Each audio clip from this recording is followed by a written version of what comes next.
Bonjour à tous, je me présente, je suis Sonia Guelton, je suis professeure à l'École d'urbanisme de Paris et aussi co-responsable du master urbanisme et aménagement. Je vais vous dire quelques mots de mon parcours. Je me suis tournée vers l'urbanisme 10 ans après la fin de mes études et j'enseigne en économie des territoires et économie de l'aménagement depuis une trentaine d'années à l'École d'urbanisme de Paris. Mon expérience en dehors de l'Île-de-France me paraît importante à souligner, car comme pour mes collègues à l'École d'urbanisme de Paris, la confrontation aux différents contextes de l'urbanisme en France, mais aussi dans le monde, construit les savoirs et est tout à fait importante.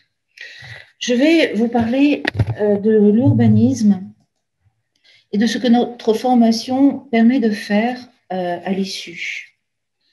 Et donc, en 4 points, un peu d'urbanisme, les débouchés, les métiers et ce qu'on fait dans la formation à l'École d'urbanisme de Paris. L'urbanisme, c'est un savoir et des métiers qui traversent les âges. L'emblématique action du baron Haussmann, qui a reconstruit Paris au XVIIIe siècle, illustre bien les fondements de l'urbanisme et ses origines dans le temps. Le baron Haussmann a reconstruit Paris selon les principes et les visions de l'urbanisme avec un plan, vous en avez une image sur la gauche, et un plan qui organise des fonctions et des circulations, des ouvrages et des bâtiments, et qui permettent ces activités et ces déplacements.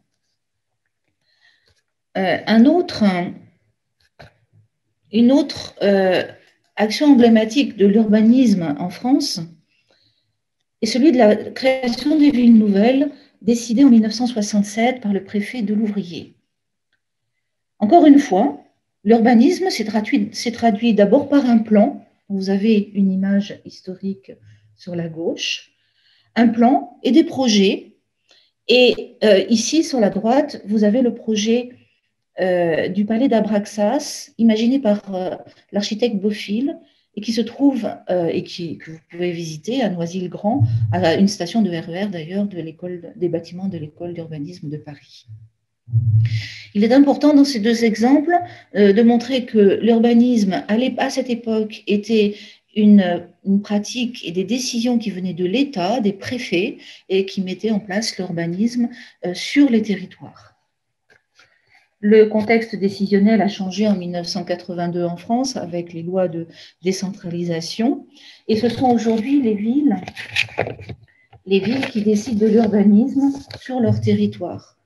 Ici, vous avez l'exemple du projet de développement à l'échéance 2030 de Bordeaux, de la métropole de Bordeaux, et décidé par la ville. La ville a dessiné son projet sur un plan qui reprend aussi les circulations et les bâtiments. Ce plan se décline à travers vous voyez ici, des projets identifiés et conduits par la ville, mais aussi en partenariat, et c'est un début de changement profond de l'urbanisme en France, en partenariat avec les entreprises privées et les aménageurs privés. Vous avez un exemple du projet Brazza et Caserne Niel, ici, en bas à droite de l'écran, avec le pont, toujours bâtiment emblématique, le pont Chaban-Delmas, qui est aussi un outil de circulation et de déplacement, et un projet, c'est une maquette, un projet de construction de bâtiments qui vont accueillir des activités, des résidences ou des bâtiments publics. Mais depuis, l'urbanisme a changé dans le temps et a intégré de nouvelles techniques, de nouvelles dimensions. Donc, vous avez un exemple sur le miroir d'eau de la place de la Bourse à Bordeaux, qui a ce projet de la place de la Bourse a intégré les lumières et l'eau comme nouvelles composantes de l'urbanisme qui prennent une place de plus en plus importante dans les projets sur les territoires. Et demain, il y aura aussi sans doute le numérique qui va s'installer et qui est en train de prendre sa place. L'urbanisme concerne tous les territoires, pas seulement les grandes villes, pas seulement les villes nouvelles, mais aussi pas seulement les territoires qui se peuplent et qui se développent, mais aussi d'autres territoires qu'on appelle décroissants ou qu'on appelle isolés et qui perdent de leur population et de leurs activités, des commerces qui se ferment. Il s'agit aussi, pour l'urbaniste, d'accompagner le destin de ces territoires et de leur donner une chance pour s'organiser et toujours accueillir les populations et les activités. Ce qui est intéressant dans la démarche Revitaliser les centres-bourgs, qui est une démarche dont la vocation est de redynamiser les territoires, entre guillemets, en décroissance, ce qui est original dans cette démarche, c'est l'association de toutes les institutions, des institutions publiques, l'État, mais aussi les collectivités locales dans toutes leurs déclinaisons, avec le secteur privé, les entreprises, les commerces, les associations de commerçants, et aussi avec une très forte mobilisation des habitants autour de ces actions d'urbanisme. C'est ce qu'illustre le schéma en haut de l'écran qui montre que la démarche de l'urbaniste dans ces territoires comme dans les autres territoires d'ailleurs, c'est une démarche participative, une démarche croisée entre les différentes institutions et c'est ce qui nous fait l'avenir de l'urbaniste aujourd'hui, mais aussi sa difficulté et ses compétences requises. Après ce tour d'horizon des différentes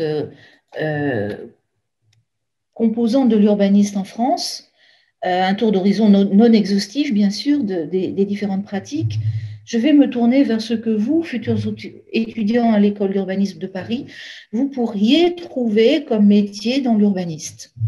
Tout d'abord, ces statistiques sont tirées d'une enquête que l'on mène à l'école d'urbanisme de Paris tous les 2 ans auprès des étudiants diplômés, donc qui ont obtenu leur diplôme et qui sont dans la vie active depuis 2 ans. Et on mène ces enquêtes pour savoir ce que les diplômés sont devenus. Eh bien, ces enquêtes montrent que le taux d'emploi en urbanisme, et notamment auprès de nos jeunes diplômés, ce taux d'emploi est très élevé, de 84%, avec un taux de chômage de 6%, ce qui rend compte d'une situation faible par rapport à l'ensemble des secteurs d'activité en France, mais aussi une situation qui est quelquefois voulue avec des pauses. 2 ans après le diplôme, les étudiants quelquefois se ménagent des temps de pause après dans leur recherche d'emploi. Mais on a, voilà, l'urbanisme, malgré la crise aussi, le taux d'emploi reste très élevé et ça, c'est quelque chose qui est vraiment, qui se tient dans la durée.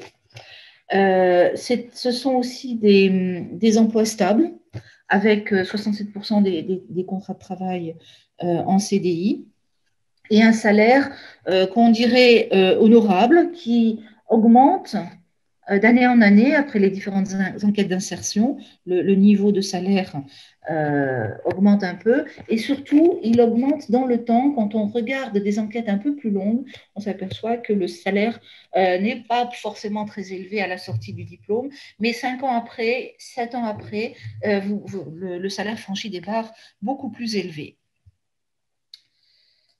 Donc, des débouchés, mais pourquoi faire? Pourquoi faire? Qu'est-ce qu'on peut trouver en urbanisme?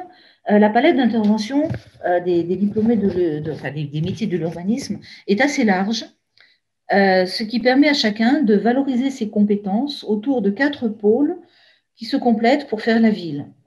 Le pôle études urbaines, le pôle planification stratégique, le pôle conception et le pôle gestion urbaine.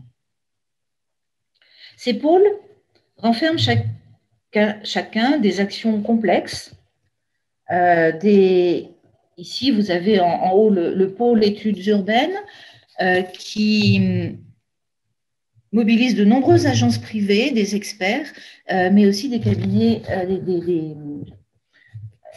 des services au sein des collectivités locales, de la région ou même de l'État. Il faut comprendre, ces études urbaines visent à comprendre les éléments du territoire, à les mettre en synergie, en réseau, pour donner une vision qui explique les dynamiques croissantes ou décroissantes que j'ai mentionnées tout à l'heure. Ensuite, d'autres agences proposent des plans stratégiques, et vous avez un exemple en bas de l'écran à droite d'un plan stratégique, toujours assez visuel, et ça veut dire qu'il faut aussi des compétences en informatique et en SIG. Et ces agences, par exemple les agences d'urbanisme, mettent en pratique, cherchent à mettre en pratique les ambitions politiques des décideurs ou leur proposer des développements pour leur territoire. Il faut donner effectivement un sens pratique et une ambition pour le territoire, et c'est le rôle de l'urbaniste d'accrocher une idée, une vision, souvent très politique, sur des réalisations concrètes sur le terrain. Vient ensuite une approche projet en haut à droite de l'écran, ce que j'ai appelé précédemment la conception urbaine. Il s'agit de mener des projets à plus petite échelle, de transférer ces grands projets de territoire sur des projets concrets avec des bâtiments, avec des voiries, avec des espaces publics. Et c'est tout le rôle de la conception urbaine, qu'on appelle aussi quelquefois la réalisation de projets d'urbanistes. Mais il ne faut pas oublier la population, le ressenti des habitants, leurs usages sur le territoire, leur appropriation de ces projets. C'est finalement pour eux, pour les habitants, que l'urbaniste travaille, pour leur donner une ville plus belle, plus agréable, un bien-être sur le territoire. Et c'est l'objet de la gestion urbaine qui est très axée sur la perception des usages, sur leur compréhension. Vous voyez ici des réunions publiques, compréhension des habitants et mobilisation de la participation de ces habitants ou usagers du territoire. La ville, c'est ça, mais c'est pas seulement tout ça, c'est tout ça en même temps. C'est découper les tâches, et découper les tâches, c'est bien sûr nécessaire parce qu'on intervient à un moment donné. Vous voyez sur ce schéma qui est complexe, la diversité, mais aussi l'intensité des différentes interventions. Et l'urbaniste va prendre en charge une de ces dimensions, l'économie, le transport, la prévention, l'habitat ou la qualité de service. C'est pas une Shiva qui fait tout en même temps, mais il ne peut pas le faire sans le concours, sans la prise en compte de ce qui se passe à côté de lui et de l'intervention des autres participants de la ville. Et ça, c'est tout l'intérêt, la richesse des métiers de l'urbanisme, c'est d'intervenir sur une petite dimension, mais en partenariat avec l'ensemble des autres interventions. Je disais que pour faire de l'urbanisme, il faut avoir une vision large, une vision bienveillante, une vision technique, une vision de dialogue et aussi mobiliser des savoirs un peu ardus comme la finance, comme l'économie, ou alors la prise en compte des habitants, la sociologie. Et c'est tout ça qui fait les métiers de l'urbaniste. On voit la slide ici met en évidence les différents employeurs de l'urbaniste et c'est surtout, au-delà des types d'employeurs, c'est surtout leur diversité sur laquelle il faut insister. Et de plus en plus, nos jeunes diplômés, eh bien, ils naviguent dans une structure et puis ils vont dans une autre. Et c'est vraiment la caractéristique de l'urbanisme que d'avoir une diversité d'employeurs, une diversité de perspectives pour essayer d'intégrer la combinaison des différentes facettes de ce qui fait la ville. Mais bien sûr, tout cela se fait dans le temps. J'ai encore un peu de temps pour terminer, pour aller plus loin. Je voudrais vous parler de la vie dans le master en urbanisme et aménagement. Le master urbanisme et aménagement, c'est un lieu géographique assez neuf, depuis 5 ans, à Champs-sur-Marne, et des conditions de travail qui sont assez exceptionnelles par rapport à ce qu'on peut trouver dans d'autres universités. C'est un lieu, c'est aussi des partenariats. Vous avez en bas à gauche, vous voyez les logos des différents partenaires avec lesquels on est associé avec lesquels on travaille tout au long de la formation avec les étudiants pour finalement créer des liens entre le monde universitaire et ce qui attend les étudiants à la fin de leur diplôme. On a une formation en 2 ans, c'est assez court, et tout au long de la formation, nos partenaires, les établissements publics fonciers, les villes, les aménageurs privés, les promoteurs, tous ces partenaires sont très proches des enseignants et des étudiants, soit en leur passant des commandes, soit en animant les cours, mais dans tous les cas, le lien se fait, l'objectif est que le lien se fasse entre ce que les enseignants peuvent faire passer comme méthode et concept et ce qui est attendu du monde, de la réalité, de la vraie vie dans les métiers de l'urbanisme. C'est la vie à l'école d'urbanisme, c'est un travail en petits groupes. Vous avez ici un exemple. En général, on fait travailler les étudiants par groupe de 15, de 10 à 15, ce qui permet des échanges étroits avec les enseignants, mais aussi des interactions et un partage de savoir entre les étudiants. Et je dirais que par rapport à ce que j'ai présenté comme précédemment sur les métiers de l'urbanisme, finalement, la formation, c'est une expérimentation du travail avec des étudiants qui ont des parcours différents et il faut interagir, il faut se comprendre. C'est un petit peu un terrain d'expérimentation de ce que l'urbaniste doit faire dans sa vie professionnelle en termes d'échange, de confrontation des savoirs et de travail en collaboration. Et ces échanges, ils sont aussi provoqués au sein d'activités périphériques au cours ou intégrées au cours, au sein de discussions générales avec le monde professionnel et entre les étudiants, bien sûr, à une échelle plus large du master. Je vois que je suis allée finalement assez vite, mais vous aurez du temps pour me poser des questions. Quelques mots pour rappeler le cursus. Donc, notre formation en urbanisme se déroule en 2 années après la licence. Une première année de master qui présente un tronc commun avec des cours qui posent les bases du savoir généraliste qui est nécessaire à l'urbanisme, et puis des travaux pratiques, des ateliers et un travail de recherche qui se déroule donc sur les 2 semestres du Master 1. Le passage en Master 2 se fait uniquement pour les étudiants qui ont réussi un Master 1, celui de l'école d'urbanisme ou un autre. Ce que je n'ai pas mentionné, c'est qu'effectivement, on a des étudiants étrangers qui viennent de tous les pays du monde, de la Russie bien sûr, mais pas seulement, beaucoup d'Europe et des pays d'Afrique ou d'Asie, comme beaucoup d'universités le font d'ailleurs par ailleurs. Donc, je disais que le Master 2 est ouvert à nos Master 1 qui ont réussi leur première année, mais aussi à tous les étudiants qui ont réussi un Master en urbanisme et aménagement ou un autre Master, car comme en économie, en sociologie, si vous n'éteignez pas votre micro, je vous mets dehors. Voilà. La particularité des métiers de l'urbaniste, c'est de mélanger les savoirs. Et donc, nous sommes très attentifs à accueillir des étudiants qui ont un cursus en droit, en philosophie, en histoire, en sociologie, en architecture. Parce que, vous l'aurez compris, c'est ce mélange des savoirs qui fait l'urbaniste. Et donc, la formation est très attentive à ouvrir, à former les étudiants qui ont des cursus différents. Donc, un accueil en Master 2. En général, on double les effectifs entre notre Master 1 et notre Master 2 dans le but d'accueillir ces étudiants qui ont un cursus différent, mais qui ont bien sûr leur Master 1, puisque c'est une condition pour entrer en Master 2.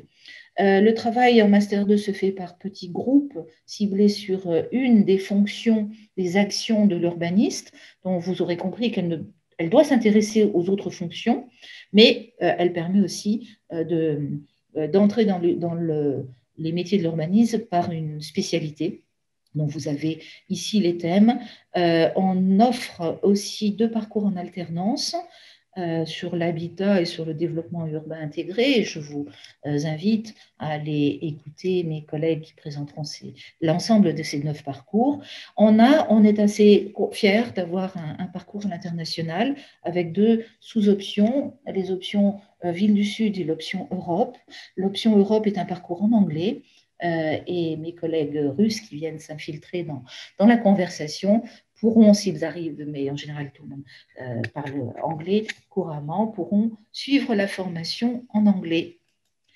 Juste pour vous montrer, pour illustrer la diversité de ces parcours, des exemples types qui, bien sûr, toute ressemblance avec les personnes qui se reconnaîtront ou pas, on a fait un mixte, mais voilà, vous pouvez venir entrer en urbaniste avec un bac de toute discipline, ici un bac en sciences techniques médico-sociales. Il faut avoir fait une licence ou l'équivalent d'une licence. Certains ont fait une école d'ingénieur, un parcours d'architecture, ici les licences de géographie, c'est un petit peu classique. On a moins de la moitié des étudiants qui viennent de géographie. Les autres viennent de toute discipline, comme je l'ai dit précédemment. Amandine a fait un master, son master 1 et master 2 à l'école d'urbanisme de Paris. Et puis, à l'issue, diplômée, elle est rentrée dans un organisme de logement social, IMO 3F, et elle était chargée de mission à la requalification urbaine. Et puis, après quelques années, elle a décidé de faire une thèse, de se lancer dans des études doctorales, parce que ça aussi, c'est une des priorités de notre formation, c'est de manier la vie professionnelle et la réflexion, le recul réflexif sur le pourquoi de l'action de l'urbanisme. Et Amandine a choisi cette voie-là. Une petite partie de nos étudiants, peut-être 3 à 5%, choisissent de faire un master qui enrichit finalement la vie professionnelle, puisque un doctorat, pardon, qui enrichit la vie professionnelle en permettant de mettre en perspective le travail et de lui donner un prolongement en termes de savoir. Jules, lui, il a fait de la DUT Génie Civil à Grenoble. J'ai insisté tout à l'heure sur la richesse des contextes. Quand vous êtes confronté à des contextes différents, c'est comme ça qu'on apprend. Il est rentré, il a fait un master d'urbanisme et d'aménagement à l'Institut d'urbanisme et d'aménagement de Aix-Marseille. Et puis, il est venu à l'école d'urbanisme en 2e année. Et lui aussi s'est lancé dans l'habitat, mais il aurait pu faire travailler dans les transports ou travailler auprès des collectivités locales en finance. Toutes les possibilités sont offertes en fonction, bien sûr, de ses compétences initiales, de son savoir initial et aussi de son envie de s'insérer dans cette multitude de possibilités que donnent les métiers de l'urbaniste. Si vous voulez candidater, attention, il y a des dates limites. La candidature se fait en ligne. Elle donne lieu, donc vous avez sous les yeux le calendrier. Il ne faut pas passer les dates.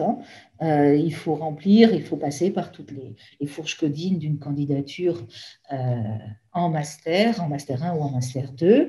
À l'issue de cette candidature, nous passons un grand soin à examiner tous les dossiers et si les conditions sanitaires nous le permettent, on vous convoque un petit nombre d'élus à des épreuves orales d'admission et une petite épreuve écrite. C'est pas long, c'est 1 heure pour vérifier vos capacités à la rédaction, parce qu'il faut aussi écrire quand on est urbaniste. Donc, si on peut le faire, on maintiendra ces épreuves orales d'admission pour un certain nombre de candidats qui ont été déclarés admissibles. Et à l'issue de ces épreuves orales et écrites, on publie les résultats d'admission. Pour vous donner une ordre de grandeur, on accueille entre 60 et 100 étudiants en M1 et entre 100 et 180 étudiants en M2. Pour les étudiants en alternance, attention, le calendrier n'est pas le même, puisqu'il faut répondre à des critères particulier pour cette formation en apprentissage. C'est la même chose pour les étudiants étrangers qui ont finalement décidé de rallier une autre plateforme, mais peut-être que certains d'entre vous sont sur bénéfice du distanciel, c'est qu'on peut communiquer à distance. Attention, la procédure d'admission des étudiants qui ne résident pas en France passe par Campus France avec un calendrier très particulier. Donc, je vous invite, si vous êtes dans ce cas, à aller regarder, vérifier les dates d'inscription sur le site indiqué. Voilà, je vous remercie pour votre attention. Je vais rester en ligne sur Zoom et vous permettre de me poser des questions par le chat, hein, par la discussion. Je peux regarder aussi ici sur le site. Pour l'instant, je n'ai pas de chat. J'espère que je n'en loupe pas. Donc, voilà, la parole. Je vais couper l'enregistrement de cette présentation.